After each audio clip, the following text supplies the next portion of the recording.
తెలంగాణ మేడిగడ్డ రాజకీయంలో రైతన్న సమాధి. ఒకరిది ఆకలి బాధ, మరొకరిది ఆధిపత్య ఆరాటం. ఒకరిది గుక్కడి నీళ్ల కోసం ఆవేదన, మరొకరిది నీళ్లు లేకున్నా పర్వాలేదు తమ మాటే నెగ్గల్లన్న ఆలోచన. కాళేశ్వరం ప్రాజెక్టు మీద ప్రస్తుతం జరుగుతున్నది ఇదే. మాకు కొత్త ప్రాజెక్ట్ కావాలని పాలకులు తెగేసి చెప్తున్నారు. పాత ప్రాజెక్టుకు చిన్న రిపేర్లు చేస్తే పరిస్థితి చక్కబడుతుందని పాత పాలకులు చెప్తున్నారు. మాకు గుక్కెడు భూమి తడిస్తే నీళ్ళిస్తే చాలని రైతన్న చేతులు చాచి అడుగుతున్నాడు.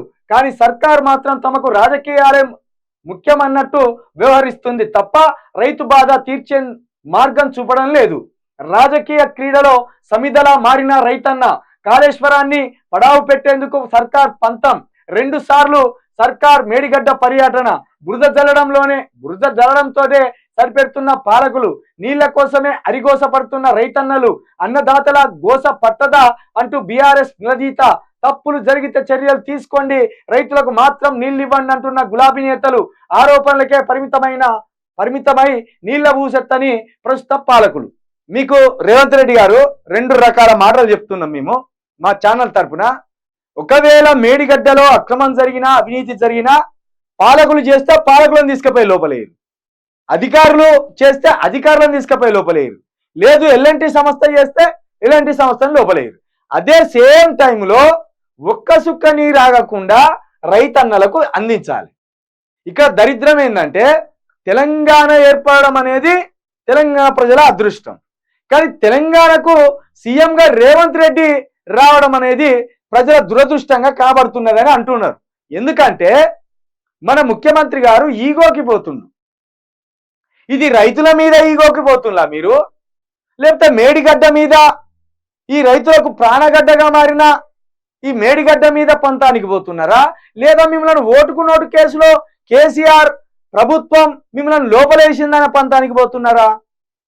మీ పర్సనల్ గొడవలను కేసీఆర్కు నీకు 1.25 లక్ష పంచాయతీలు ఉండవచ్చు. మరి మీకు భూలకాల వచ్చిందా లొల్లి, లేకపోతే ఇంకేమన్నా లొల్లి వచ్చిందా మాకు తెలియదు.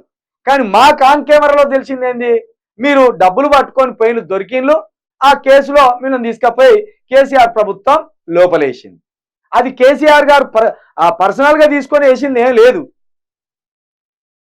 మీరు తప్పు చేసిండ్రు, దొరికిండ్రు, మీరు జైలు వేసిండ్రు రెడ్ హ్యాండెడ్గా.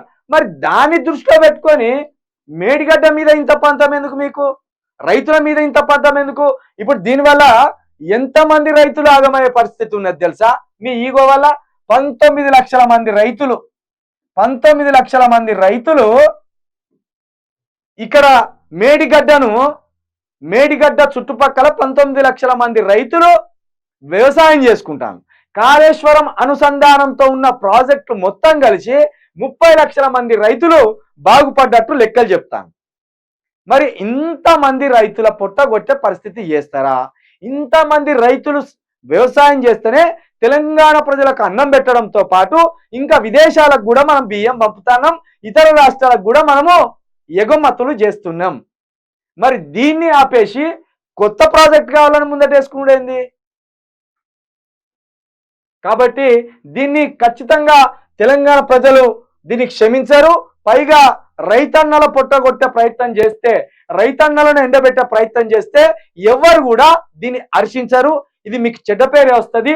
రూపాయితోటి అయిపోయేదాన్ని 100 రూపాయలు ఖర్చు పెట్టద్దు, నువ్వు ఇక్కడ రిపేర్లు చేస్తే సరిపోతాయని ఇప్పుడు నిన్న కేటీఆర్ గారు ఇంజనీర్లను పట్టుకొని పోయిండు. వాళ్ళు ఇంజనీర్లే అనుకుందాం, నీ ఇంజనీర్లను నువ్వు పట్టుకొని పో, ఈ ప్రాజెక్టే అక్కర్ రాదు, ఇదంతా కూల్చేయాలని నీ ఇంజనీర్లు చెప్తే మాకు కేటీఆర్ ఇంజనీర్ల మీద మీ ఇంజనీర్ల మీద ఇద్దరి మీద నమ్మకం లేదు. కాబట్టి మేమేం చెప్తాను, ఒక జడ్జిని పట్టుకొని ఎక్కడనో విదేశాల్లో ఉన్న ఒక ఇంజనీర్ను పట్టుకొచ్చి, అయ్యా ఈ మేడిగడ్డ ఎక్కడికి వస్తుందా అక్కడ రాదా అని ఆన్ కెమెరా ముందు అడిగితే, ఒకవేళ రిపేర్లు చేస్తే బాగుపడుతుంది అనుకుంటే రిపేర్లు చేయాలి, లేదు మొత్తం కూలగొట్టుర్రా ఇది మొత్తం ఎక్కడ రాదంటే కూలగొట్టి అప్పుడు దొంగలు ఎవరు తీసుకుపోయి లోపలేరు. కానీ రైతులను నాగం చేసే పని మాత్రం చేయొద్దనేది మేము కోరుకుంటాం.